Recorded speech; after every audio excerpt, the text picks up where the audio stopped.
Okay, so this is week 7's presentation. It's on Deviance and Delinquency. My name is Cassandra Palmer. This is for PSY 310, and instructor is Jade Humphrey, and it is the 14th of April 2024. So from the beginning of the justice time, there was a lot of refugees that were going on. They used certain houses between 1750 and 1850 to house these children who were developing some family issues.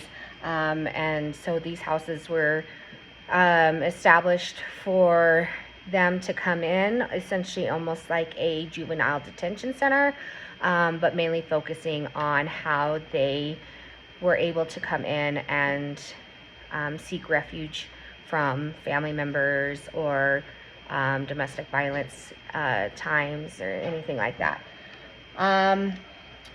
Back in the time of Progressive Era, which was 1899 to 1960, this is where they grew a lot with the justice system. They had a lot of rehabilitations for those who were under 18, and 18 was still considered that adulthood mark. So they were able to have a little bit more of a progressive time for these juveniles to come and seek restitution from the actual justice system, which was nice because then that gave them the ability to be reformed and actually be able to grow from their mistakes. In the due process, that was established in the 1950s, and this was actually to help them with institution placements. There are some kids that needed that institutional placement, which was any mental disorders that was introduced back then, that they figured that it would be better for these young offenders to actually be institutionalized and put into a safer area, and that allowed, back in the 1950s, it allowed them to establish those placements for them. Back in the 1960s to the 1970s, which was considered the due process era, they had established the individual rights for these particular offenders.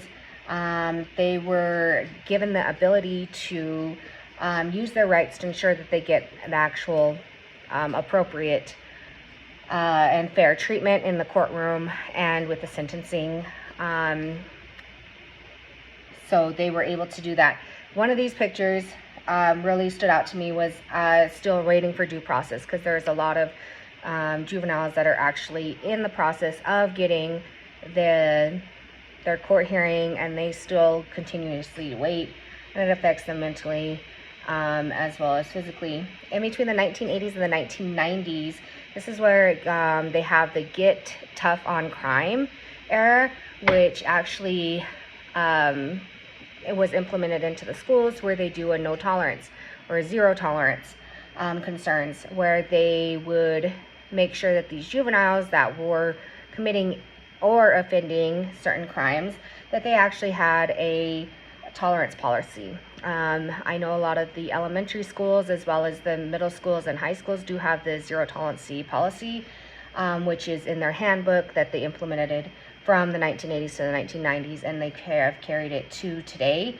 It has a lot of impact on the incarceration of the juveniles and how many juveniles are actually being incarcerated due to them not following the policies within the schools. Reforming. This is during the 1980s and 1990s as well. It emphasizes the rehabilitation of a juvenile who doesn't actually have that developmental area down pat. A lot of the cognitive parts of the brain, the frontal lobe is not actually developed until they're about 25, so that affects the decision making, and so them as young individuals do not have that capability of deciding what decisions should be made according to what the consequences are of that decision, which makes it hard for us as adults to actually understand why they do and don't do that. Okay, so then we go into like the theories of the different centuries. Back in before 1750 BC, the theory was the kin policing.